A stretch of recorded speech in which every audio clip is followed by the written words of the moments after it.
Assalamualaikum warahmatullahi wabarakatuh. Alhamdulillahi rabbil alamin. Nahmaduhu wa nasta'inuhu wa nastaghfiruh.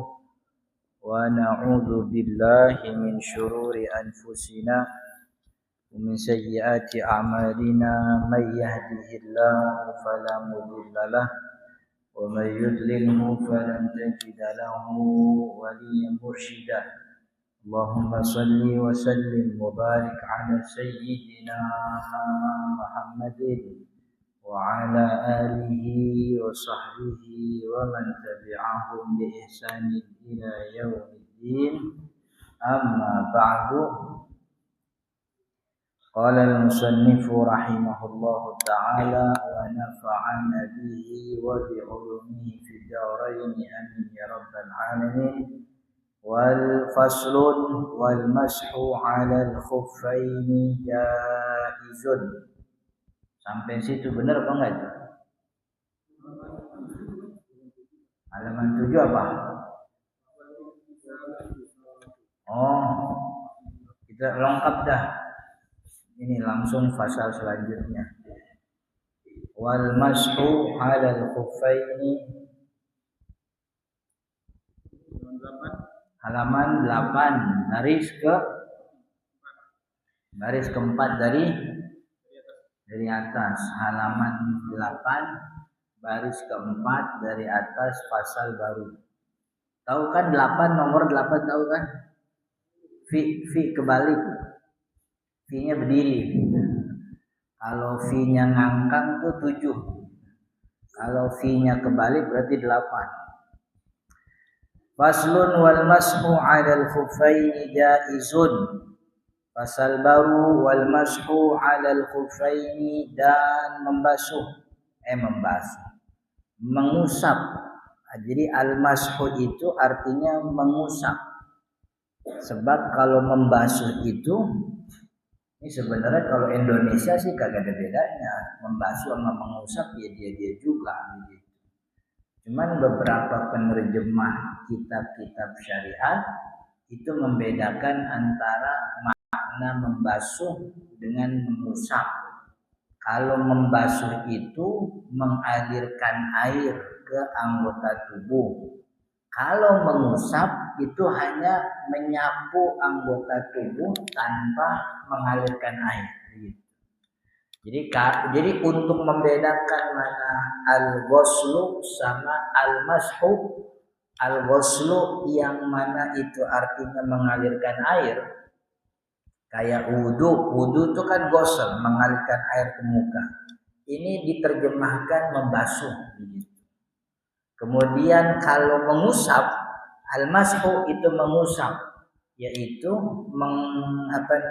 imrarul yad, menyapu anggota tubuh dengan tangan tanpa mengalirkan air. Itu namanya mengusap. Saya juga nggak tahu apa ada kesepakatan dulu antara penerjemah. Pokoknya kalau al-ghuslu membasuh, al-mashu itu mengusap begitu. Cuman memang yang umumnya yang saya tahu sampai sekarang itu pembedaan dalam bahasa Indonesia antara al-ghuslu dengan al-mashu. Al-ghuslu itu mengalirkan air, itu membasuh. Al-mashu itu menyapu tanpa mengalirkan air, namanya mengusap. Nah di sini nih al-mashu mengusap artinya. Wal mashu 'alal khuffaini dan mengusap 'alal khuffaini, mengusap dua sepatu khuf. Dua sepatu khuf jaizun itu hukumnya boleh, mubah. Jadi mau dipakai ya boleh, mau dibuka aja sepatunya, mau langsung dibasuh kakinya juga boleh, nggak ada masalah. Cuman kalau sepatunya tetap dipakai, sepatu khuf tuh, maka pas wudu bagian kakinya cukup diusap aja sepatu atasnya. Mana contoh ini ambilin botol tisu, kotak tisu. Jadi kaki kita ini wudu kayak biasa, muka, tangan sampai ke kepala. Pas bagian kaki sepatu kaki kita pakai sepatu nih, ini misalnya sepatu, maka cukup diusap tangannya basah, tapi gagal lepek, tibak basah doang. Lalu diusap ke bagian atas sepatu, dari ujung kaki ke bagian atas boleh, mau dari atas ke ujung kaki juga boleh, begitu. Jadi sepatunya nggak usah dilepas, itu boleh dalam syariat, begitu. Cuman di salah satu syarat itu dengan tiga syarat. Jadi sepatu itu boleh diusap aja dan itu cukup menggantikan basuhan kaki. Jadi kaki kagak usah dibuka sepatu, cukup sepatunya aja yang diusap. Kakinya nggak usah dibasuh pakai air. Itu syaratnya 3. Di salah satu syarat itu dengan 3 syarat. Yang pertama ayyabtadi'a lubsahuma ba'da kabalit thaharah. Ayyabtadi'a, dia memulai lubsahuma, memakai kedua sepatu ba'da kamalit thaharati, setelah sempurna thaharahnya. Dia memulai memakai sepatu setelah sempurna thaharah. Jadi maksudnya begini, kita pengen nanti ketika di perjalanan ataupun bahkan bukan di perjalanan safar, biasa kayak di kantor, kayak di di bandara, atau kita nih orang lapangan begitu, walaupun jaraknya nggak nyampe jarak safar tetap boleh. Bahkan lagi di rumah begitu. Lagi di rumah bukan musafir, lagi males aja buka sepatu, jadi sepatunya baru gitu lagi dijajah, mana-mana dijajah, males begitu, boleh nggak apa-apa. Cuman syaratnya yang pertama dia memakai itu setelah toharo sempurna. Jadi pagi-pagi nih sebelum dia pakai sepatu dia harus sudah wudhu secara sempurna. Kalau dia junub dia udah mandi, habis mandi dia wudhu secara sempurna sampai kakinya juga dibasuh sempurna. Setelah wudhu sempurna baru dia pakai sepatu, gitu. Nah nanti ketika datang waktu zuhur misalnya dia kentut nih, kan tadi habis mandi wudhu udah sempurna tuh, dia pakai sepatu. Kan kalau wudhunya kagak batal dia tinggal sholat lagi aja, maksudnya nggak perlu wudhu. Ini kalau kemudian kentut, pas wudhu sepatunya gak usah dibuka, cukup tetap kakinya pakai sepatu, nanti pas bagian kaki diusap aja gitu. Jadi syarat yang pertama orang itu memakainya dalam keadaan suci sempurna. Tapi kalau dari pagi dia belum bersuci, misalnya dari pagi dia jadwal nih mau dinas keluar kota, mau ke bandara begitu, mandi kayak biasa tapi nggak wudhu, langsung aja pakai baju pakai sepatu kagak wudhu lagi, berangkatlah dia begitu. Nanti pas datang waktunya zuhur dia wudhu. Orang kayak gini nggak boleh ngusap sepatu, sebab awal makainya dalam keadaan tidak sempurna wudhunya, emang belum wudhu. Jadi syaratnya dia harus wudhu dulu secara sempurna, begitu. Jadi ini kan dulu Nabi SAW begitu. Jadi ketika di dalam perjalanan beliau datang waktu sholat. Jadi sahabat Nabi itu kalau lagi di perjalanan itu pada berebut bawain air buat Nabi Muhammad wudhu, gitu. Nah orang yang paling gercep bawain air buat Nabi wudhu tuh namanya Ibnu Mas'ud radhiyallahu anhu. Nah Ibnu Mas'ud udah bawain nih, dan Ibnu Mas'ud bukan cuma bawain, tapi Ibnu Mas'ud tuh nuangin. Jadi Nabi Muhammad wudhu tuh dia yang nuangin gitu. Sampai pada bagian kaki, Ibnu Mas'ud pengen buka sepatunya Nabi, pengen dibuka sepatunya Nabi, kata Nabi da'huma, gak usah dibuka. Fa inni adkhaltuhuma tahirataini. Saya pakai sepatu itu tadi sudah dalam keadaan suci, jadi sepatunya nggak usah dibuka, cukup diusap aja, begitu. Jadi syarat yang pertama dia harus sudah wudhu. Nah ini kan juga banyak nih kita lihat di bandara, di kantor-kantor juga ada tuh.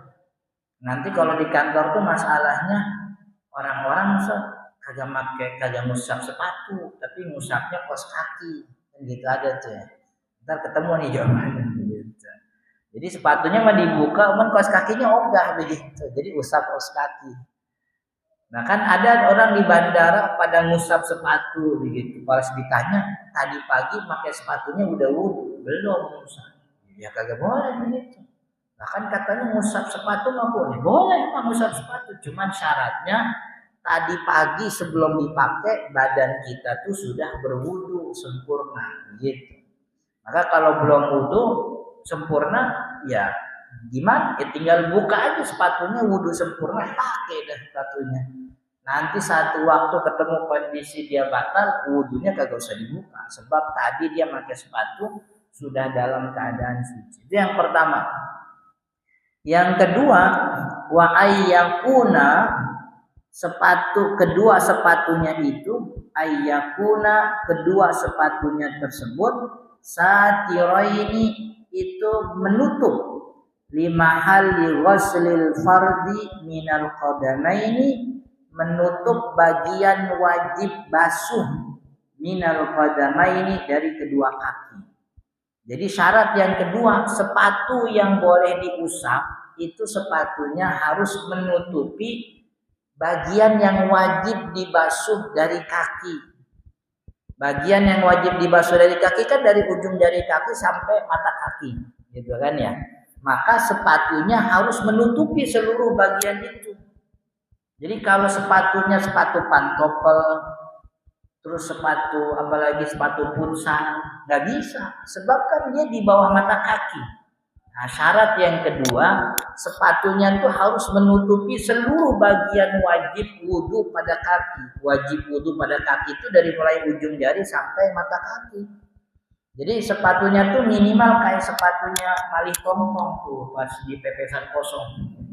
Malih Tongtong jadi satpam security tuh, jadi linmas kan ya. Nah, sepatunya begitu tuh. Jadi sepatu yang tinggi sampai menutupi mata kaki. Itu yang boleh begitu. Jadi kalau sepatunya pantofel, sepatu apa lagi? Nah, tapi kan kaos kaki usah, ada kaos kaki. Ah, kaos kaki bukan sepatu. Ini yang boleh diusap nih sepatu. Kaos kaki bukan sepatu. Nanti ada syarat-syarat yang ketiga. Jadi ini syarat yang sering kelewat begitu. Jadi syaratnya itu harus sepatu yang menutupi mata kaki. Kayak sepatunya siapa tuh? Apa JKT48. Nah, kan yang anak-anak bocah perempuan. Kan dia kalau tampil sepatunya begitu kan ya. Kalau laki contohnya Malih Tongtong kan begitu. Kan emang begitu sepatunya. Jadi sepatu-sepatu yang biasa kita pakai olahraga, sepatu pantofel itu nggak bisa diusap, sebab dia tidak menutupi bagian wajib wudu. Gitu. Dan memang dulu yang disebut khuf tuh begitu. Jadi yang kan kita nih begini nih karena dulu Nabi Muhammad begitu. Nah dulu Nabi Muhammad dan para sahabat sepatunya tuh bukan model kayak kita sepatu pantofel. Sepatunya zaman dulu ya sepatu yang sampai nutup mata kaki. Itu yang kayak apa film Yoko itu kan sepatunya tinggi. Sepatu bot iya begitu. Kayak sepatu bot begitu. Yang apa namanya bahasanya tuh makainya ribet, melepasnya susah gitu. Kan begitu. Makainya ribet, melepasnya lebih susah lagi. Tapi masalahnya bukan gara-gara makainya susah, bukan masalah melepasnya ribet, tapi karena emang Nabi nyontohinnya begitu. Ini Nabi Muhammad yang disebut khuf dulu zaman dulu emang begitu. Jadi menutup mata kaki. Maka kalau tidak menutup mata kaki bukan khuf namanya. Malah di kitabnya Dr. Wahbah Az-Zuhaili mendefinisikan khuf itu bukan cuma alas kaki, tapi apa namanya asatirul ka'baini. Asatirul ka'baini min jildin wa nahwih begitu. Alas kaki yang menutupi mata kaki dan terbuat dari kulit atau sejenis kulit. Begitu definisinya. Maka kalau tidak menutupi mata kaki itu bukan khuf gitu. Karena yang boleh diusap itu sepatu khuf namanya. Nah, khuf itu standarnya harus menutup mata kaki. Maka kalau di kebanyakan kita ini enggak. Kebanyakan kita enggak. Tapi kalau kapan-kapan kita mau praktek ya bisa. Kita punya sepatu yang atas mata kaki tuh. Kita besok, apalagi besok libur, panjang lagi nih, Sabtu, Minggu, Senin, Selasa. Kan ya? Besok tuh apa sih libur? Nah, apa? Waisak. Bukan kenaikan Isa Al-Masih, bukan? Kan ada nih bulan ini naik apa wafat sih bulan ini? Iya, kan ada naik tuh. Ada wafatnya juga itu. Yang kemarin wafat apa naik tuh gitu.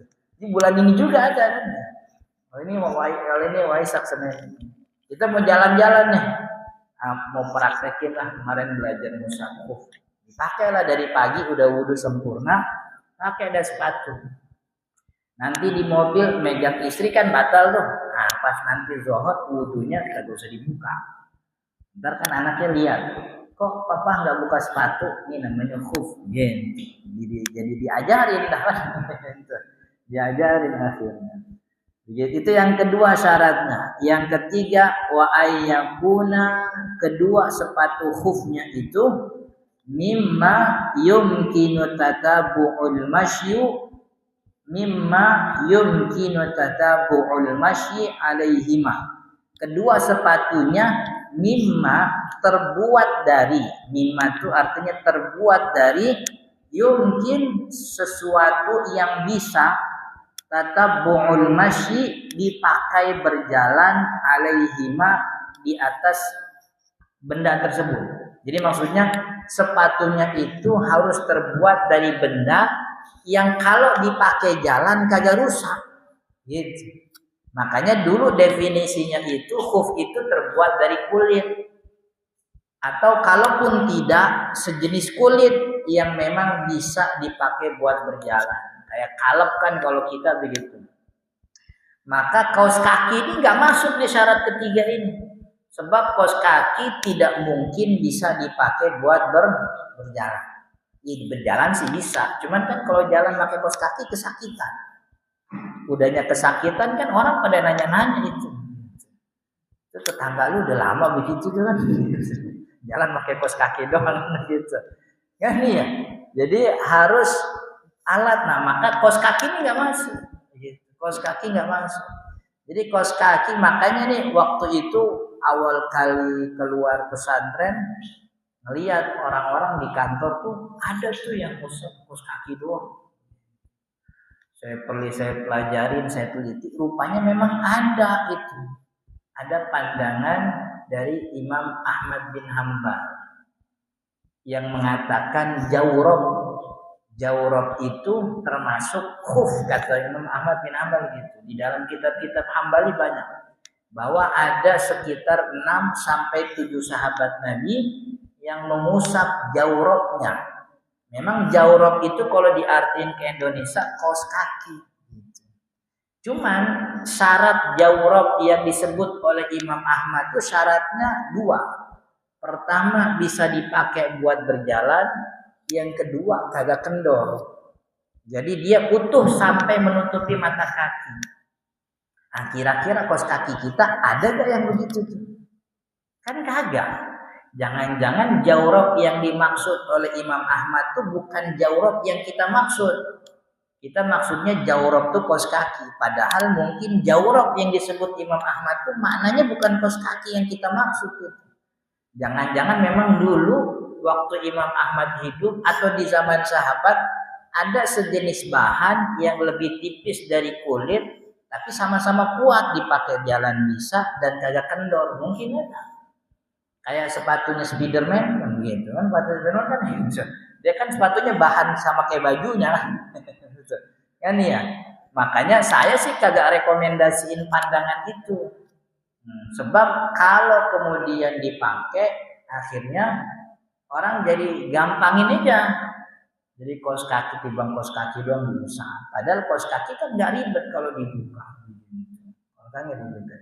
Nah kan kalau kita pernah umroh haji, kita lihat tuh siapa askar-askar itu. Mereka kan di dalam pakai sepatu tuh, di dalam tempat matof juga pakai sepatu. Kalau mereka sholat pada buka sepatu apa kagak? Kagak, langsung sholat aja begitu. Hambali memang. Cuman benar karena sepatunya sepatu boot itu yang nyampe mata kaki. Jadi pas datang waktu sholat Allahu Akbar, dia wudhu pakai air zam-zam, usap kos kaki, usap sepatunya langsung sholat. Begitu. Padahal kalau kita wudhu pakai air zam-zam, dia diomelin sama dia itu. Memang kalau dia bohong. Kan ya. Coba deh kalau udah mentok-mentok imam udah mau rukuk begitu. Itu kan askar udah ribet semua tuh. Pada pengen yang kagak jaga gitu ya, pada pengen buru-buru sholat. Begitu juga. Tapi benar karena sepatunya tuh sepatu boot begitu. Tapi kalau kalau kos kaki itu dia saya khawatir jangan-jangan jawrab yang disebut Imam Ahmad itu bukan jawrab yang kita maksud begitu. Makanya sampai sekarang pandangan itu tuh tidak kurang populer di Indonesia. Walaupun ada yang pakai cuman itu tidak populer. Jadi itu 3 syaratnya. Pertama harus wudhu sebelum pakai, yang kedua menutupi mata kaki, yang ketiga bisa dipakai buat berjalan. Sebenarnya ada yang keempat. Yang keempat itu terbuat dari benda suci. Jadi kalau dia terbuat dari kulit babi, kulit anjing sepatunya maka nggak boleh. Itu nggak sah. Ditambahin tuh syarat yang keempat terbuat dari benda suci. Karena kan sepatu kulit babi ada, sepatu kulit anjing ada apa enggak? Enggak ada ya. Setahu kulit babi ada kalau kulit babi. Nah kemudian yang kelima, tambahin satu lagi syaratnya, sepatunya tidak bolong. Nggak boleh ada bolongan yang kalau dia bolong air masuk. Gitu. Jadi kagak boleh bolong. Kan gunanya sepatu ini supaya kaki kagak usah basah. Tapi kalau kakinya sendiri bolong, air bisa masuk, ya mendingan dibuka kalau begitu. Karena sepatunya tidak lagi memenuhi kriteria khuf. Wayamsahul mukim, nah itu kan disebut. Wayamsahul mukim, orang yang mukim itu boleh mengusap sepatunya yauman walailah, 1 hari 1 malam. Jadi walaupun dia bukan musafir, di rumah aja atau di tempat kerja yang jaraknya nggak jauh dari rumah, dia boleh praktek musab itu sampai sehari semalam. Nanti kalau sehari semalam baru dia boleh dia buka wudhu lagi sempurna. Wal musafir, kalau orang itu musafir salah satu ayam itu 3 hari bilayalihinna bersama malam-malamnya, maksudnya 3 hari 3 malam. Wabtidaul muddah, nah dan permulaan masa usap min hini yuhdis ba'da lubsil khuffaini, yaitu mulainya ketika dia berhadas setelah pakai sepatu. Jadi begini contohnya, ada orang musafir atau yang mukim dulu lah, dia bukan musafir, kan kalau bukan musafir sehari semalam dari pagi dia wudhu sempurna nih. Dia wudhu sempurna, kemudian dia pakai pakai sepatu. Lalu setelah pakai sepatu dia kagak batal wudhunya. Zohor dia wudhu semakai wudhu yang tadi pagi. Asar dia belum batal juga. Nah, pas mau maghrib baru batal, wudhunya batal. Nah hitungan sehari semalam tuh mulai ketika batal. Bukan ketika make, tapi mulainya ketika batal. Dia batalnya maghrib, gitu. Maka nanti maghrib besok baru dia harus buka. Jadi maghrib yang sekarang dia wudhu kayak biasa, sepatunya nggak usah dibuka, diusap aja. Cuman maghrib besok karena udah jatuhnya udah sehari semalam, baru udah dibuka, gitu. Karena dia mukim. Kalau musafir ya 3 hari. Hari Senin dia make wudhu sempurna. Maghrib Senin baru batal. Nah, berarti maghrib Senin sampai maghrib Selasa 2 hari. Maghrib Selasa sampai maghrib Rebo 2 hari. Sehari 2 hari. Maghrib Rebo sampai maghrib Kamis berarti maghrib hari Kamis baru dibuka. Gitu. Jadi hitungan sehari semalam, hitungan 3 hari, mulainya bukan lagi make. Mulainya berhadas pertama kali setelah dia pakai sepatu. Fa'in masaha fil hadori, kalau dia mengusap dalam keadaan mukim, summa safaroh, kemudian dia safar, au masaha fis safari summa aqoma, atau dia mengusap di waktu safar kemudian sampai pada statusnya hilang status safarnya, atau masha muqimin, maka dia harus menyempurnakan masa usapnya seperti masa usapnya mukim. Misalnya ada orang yang pagi kagak ada niat safar, belum berangkat, dia wudu sempurna, dia pakai sepatunya, lalu zohor dia usap dia zohor dia dia tidak usap begitu karena belum batal. Maghrib sampai maghrib baru tuh batal. Nah, gitu. Habis isya dia jalan musafir, terbang dia. Maka hari besoknya dia harus buka, kan jatuhnya sehari. Tapi kan dia musafir Ustaz. Dia nggak musafir sebab awal hadasnya waktu dalam keadaan mukim. Karena awal hadasnya dalam keadaan mukim, maka hitungannya mukim, jadi sehari doang. Walaupun dia musafir kemudiannya. Termasuk juga orang yang musafnya pas waktu safar. Waktu safar dia musaf sampai kemudian berjalan, statusnya hilang status safar karena udah masuk kampung. Maka nggak usah nunggu 3 hari, sehari udah harus buka sepatunya karena statusnya mukim gitu. Jadi orang yang mulainya mukim kemudian safar hitungannya hitungan mukim. Seperti orang yang awalnya safar kemudian mukim, maka hitungannya hitungan mukim. Jadi sehari semalam bukan 3 hari. Wa yabtulul mashu, dan batal itu mengusap, artinya udah nggak boleh lagi mengusap, harus dibuka sepatunya di salah satu asya dengan 3 perkara. Artinya kita nggak boleh ngusap, harus dibuka. Apa itu? Yang pertama, bikhal'ihima, yaitu melepas kedua sepatu. Itu batal wudunya. Jadi harus wudu ulang. Misalnya nih, orang wudunya ngusap sepatu. Pas mau sholat dia ribet.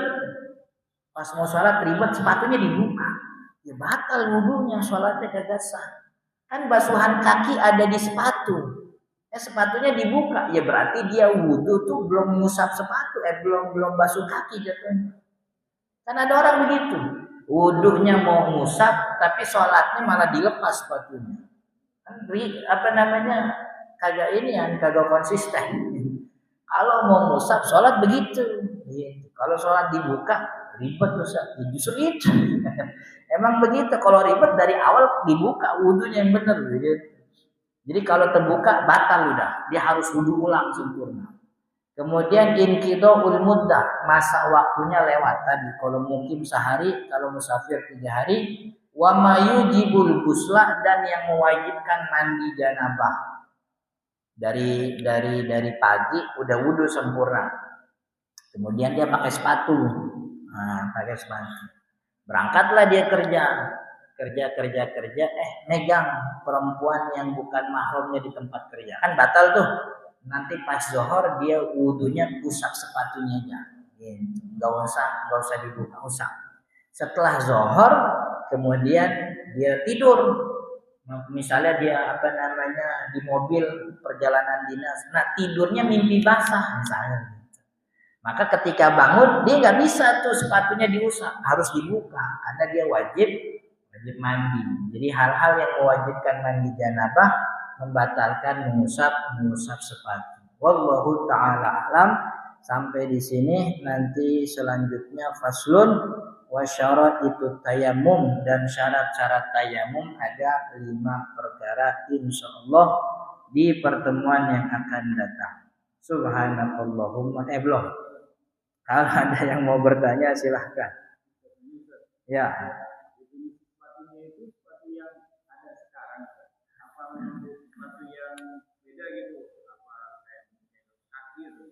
Sepatu yang ada sekarang yang penting dia menutupi mata kaki dan terbuat dari bahan yang bisa dipakai buat jalan.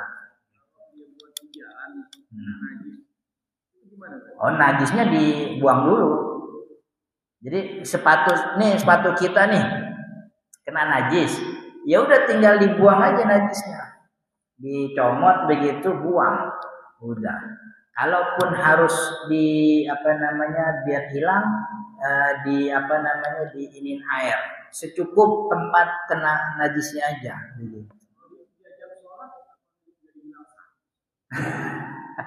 Makanya kalau mau sholat pakai sepatu jangan di tempat orang yang pada buka sendal gitu. Dia mau sholat nih pakai sepatu, tapi di tempat yang orang-orang pada buka sendal, ya habis dia dibubukin sama orang gitu.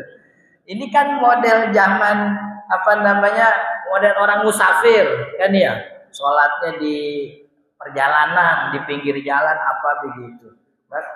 Iya di tempat terbuka, jadi kita kudu punya pikiran juga begitu. Kalau dia begitu di masjid, ya yang jatuh, yang ada dia berantem sama pengurus kan begitu. Ya benar nih, ini sunnah Nabi nih mengusap. Memang juga benar sunnah Nabi. Nabi sholat pakai sepatu. Iya benar Nabi sholat pakai sepatu. Tapi kan dulu zaman dulu yang namanya Masjid Nabawi alasnya tanah, kan ya. Alasnya kagak keramik, kagak karpet kayak kita. Dulu alasnya tanah. Apa namanya, orang-orang masuk ke Masjid Nabawi itu pada pakai sendal. Ingat kan dulu ada cerita siapa? Ada orang Arab Badui tiba-tiba kencing di masjid. Gitu. Ya karena emang tanah begitu. Jadi dia ngencingin tanah kayak kucing di apa namanya, dikorek dikit dia kencing, habis itu ditutupin, memang begitu. Jadi kalau kita sekarang mau begitu bisa, cuman jangan di tempat apa namanya, di dalam. Atau mungkin lagi di perjalanan kita istirahat di masjid pinggir jalan, tapi kita sholatnya di bagian luar, timbang pakai alas bisa buat sujudnya nggak ada masalah tuh. Jadi kalau masuk ke dalam ya kagak boleh emang begitu. Oke? Nah, kalau di telapak kaki nggak wajib. Jadi usap khuf itu sepatu yang wajib cuman bagian atas doang. Yang bawah nggak wajib diusap. Kalau emang betul ada najis ya tinggal dikeser-keser aja biar hilang. Tapi kita nggak ada kewajiban apa namanya, ini ada najis apa kagak, ada najis kagak. Yang penting dilihat aja. Kalau kelihatan bersih ya udah aman. Jadi nggak perlu dikeker-keker juga gitu. Jadi pokoknya kelihatan bersih, nyantai aja gitu. Iya, ya belum tentu kan dicium bau, tahu-tahu tai kucingnya di belah mana kan begitu. Tai kucing di belah mana, baunya sampai ke sini-sini. Oke? Ada lagi? Mana? Ya.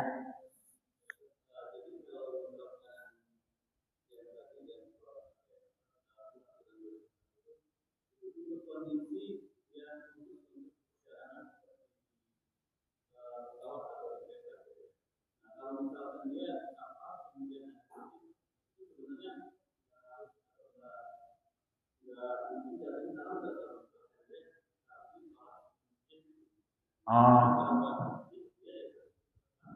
Ya, jadi kan sebenarnya mengusap khuf ini hukum fikihnya tuh bukan sunnah, hukum fikihnya tuh mubah, boleh. Jadi kalau dia datang ke lagi safar kemudian ketemu ada masjid, sebenarnya dia boleh khusab khuf kemudian sholat di bagian luar, nggak ada masalah. Sebab sholat di dalam kan juga bukan kewajiban. Sholat berjamaah kan juga bukan kewajiban. Jadi dia milih misalnya. Tentu kan kalau ada pilihan antara sholat di luar dengan khuf atau sholat di dalam buka sepatu, kan mending pilih sholat di dalam buka sepatu. Sebab dapat jaminan sholat berjamaah kan begitu. Tapi dua pilihan itu boleh, orang mau milih di luar silakan. Artinya tidak dikatakan apa istilahnya, kalau kondisinya lagi begitu ya ente harus masuk ke masjid. Enggak, bukan harus. Sebab sholat berjamaah juga bukan kewajiban gitu. Tapi dua-duanya boleh. Cuman kalau ditanya yang afdol mana usah? Yang afdol mah berjamaah. Biar bisa jamaah, sepatunya buka, masuk ke masjid gitu.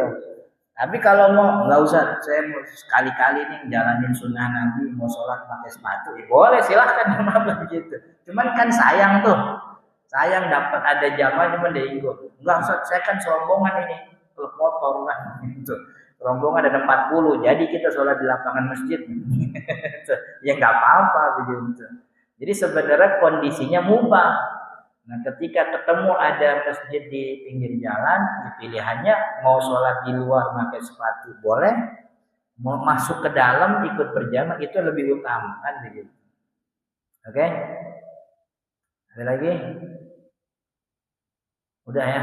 Insya apa lagi?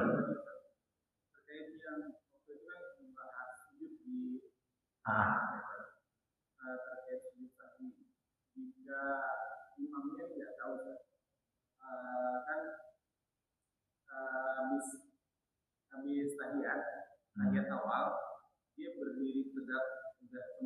ya, turun. Batal. Jadi kondisi gitu batalnya tuh kalau si imam tahu kalau itu kesalahan. Kalau imam kagak tahu itu salah, itu dimaafkan. Gitu. Dan orang yang tahu kalau itu batal, dia wajib keluar. Maksudnya wajib memisahkan diri sendiri. Gitu. Ini imam, ini dia tahu nih ilmunya nih. Imam langsung berdiri, ikut berdiri dia. Ternyata imam kagak tahan, malah duduk karena diteriakin mulu sama makmum. Gitu. Si imam dimaafkan kalau emang dia tidak tahu, gitu. Tapi si makmum yang tahu itu batal, dia kagak boleh ikut duduk. Batal buat dia karena dia tahu ilmunya. Gimana buat dia tetap harus nurusin sholat sendiri. Jadi di dalam hati dia memisahkan diri dengan imam, sholat sendiri sebagaimana biasa. Terpisah. Nah beda. Kan dia sendiri jatuhnya sudah memisahkan diri. Kita itu tidak boleh mengikuti imam yang kita tahu imamnya batal. Bagi dia tahu imamnya batal, maka kagak boleh dia ngikut, dia sholat sendiri. Ya, makanya itu, makanya dari awal diatur bahwa yang jadi imam itu orang yang ngerti, gitu. Jangan sampai orang yang ngerti saking kebangetan tawadu dia mundur-mundur mulu. Akhirnya yang maju orang kagak ngerti. Gitu. Tawadunya kan kagak pas tuh. Kurang pada tempatnya begitu. Jadi kita tidak boleh bermakmum kepada imam yang kita tahu imam itu batal. Jadi apa namanya? Ya udah kalau imam batal pisahin diri. Kita memisahkan diri sendiri. Oke? Ada lagi? Apa tuh? Terkait yang memisahkan diri kan namanya mufaraqah. Apa aja tuh yang kita boleh mufaraqah? Kejadian apa aja gitu. Jadi mufaraqah tuh ada yang hukumnya boleh, ada yang hukumnya wajib. Kalau hukumnya wajib tuh tadi, wajib mufaraqah kalau dia lihat, kalau dia tahu imamnya batal, itu wajib mufaraqah, wajib hukumnya. Kalau dia ikutin imam batal dia bareng-bareng. Nah ada yang mufaraqah hukumnya boleh. Nah, salah satunya imam kelamaan baca ayat kepanjangan, itu hukumnya boleh kita memisahkan diri. Contohnya kan apa namanya ketika Mu'adz bin Jabal ditegur sama beberapa makmumnya, bukan ditegur sama makmum. Jadi dia jadi imam, cuman bacanya panjang. Diriwayatkan dia baca surat Ali Imran panjang banget. Nah makmumnya ada yang memisahkan diri. Beres memisahkan diri, datang ke Nabawi lapor sama Nabi. Mu'adz bin Jabal kan tadi dari sini, iya. Mu'adz bin Jabal sholat Isya sama saya di sini. Nah, Mu'adz bin Jabal dari Nabi di sini sholat Isya, dia pulang jadi imam lagi. Cuman pas jadi imam bacanya panjang. Akhirnya saya keluar. Gitu. Kan Nabi Muhammad kagak ngomelin dia. Ente kagak boleh harus. Oh berarti Nabi Muhammad nggak ngomelin, berarti yang dia kerjain tuh boleh. Gitu. Nggak diomelin tuh. Justru yang diomelin tuh Mu'adz bin Jabal. Beres itu kan Mu'adz bin Jabal dipanggil. Kata Nabi, afatanun anta ya Mu'adz. Mau jadi fitnah ente. Gitu. Maka kalau jadi imam jangan baca yang panjang-panjang. Kecuali udah ada kesepakatan tuh santri sama kiai sepakat kita malam ini baca ayat ini, baca juz ini. Tapi kalau masyarakat umum maka tidak boleh memperpanjang bacaan, sebab di antara makmum tuh ada yang sakit, ada yang punya urusan macam-macam gitu. Jadi mufaraqah cuma dua, yang saya tahu cuma dua. Pertama wajib, kalau imamnya batal. Yang kedua mubah kalau imamnya kelamaan.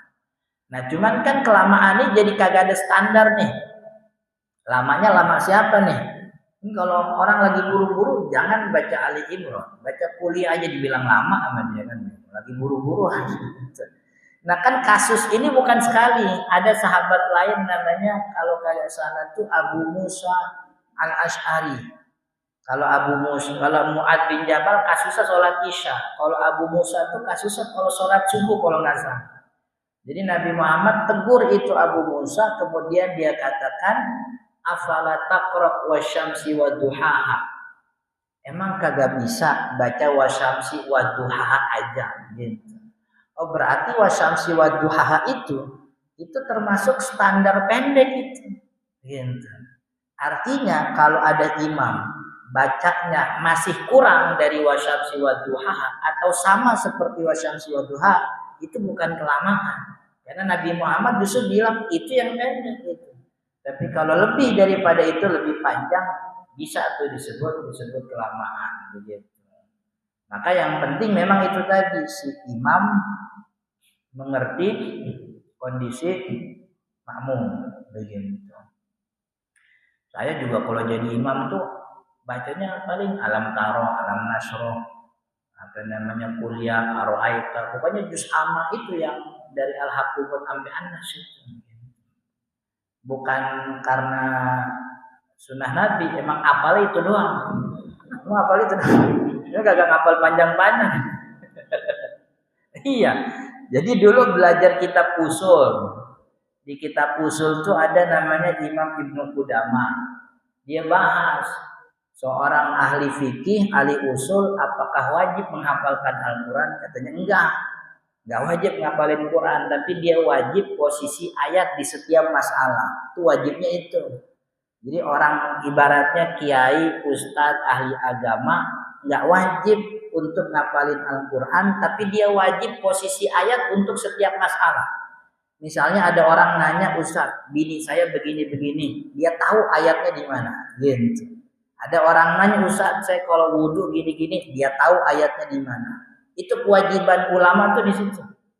Jadi setiap masalah dia tahu posisi ayat. Dia nggak wajib hafal seluruh ayat, tapi setiap masalah fikih dari mulai toharoh, kurban, haji, puasa, zakat, dia tahu posisi ayatnya di mana. Jadi kalau ngomongin zakat, ayatnya ada di surat ini, ayat ini. Gitu. Makanya setiap kita baca kitab, hampir di setiap bab fikih, itu kan ulama awalnya ngasih pendalilan ayat. Supaya orang yang belajar tahu, ini masalah ini, ayatnya ini. Gitu. Jadi saya nggak pernah hafal Al-Quran dari dulu. Cuman kalau ditanya ayat wudhu, saya tahu tempatnya di mana. Kalau ditanya ayat puasa, saya tahu tempatnya di mana. Yang dilarang pas lagi puasa, saya tahu ayatnya di mana. Jadi ngapalnya per masalah. Gitu. Yang kayak gitu-gitu nggak bisa dibawain pas lagi sholat. Sebab kan ayatnya cuma seayat, 2 ayat doang. Kan? Mendingan baca alam taro kan begitu. Ketahuan satu surat. Oke? Tutup ya. Kita tutup dengan kafaratul majlis. Subhanakallahumma wa bihamdika asyhadu an la ilaha illa anta astaghfiruka wa atubu ilaik. Assalamualaikum warahmatullahi wabarakatuh.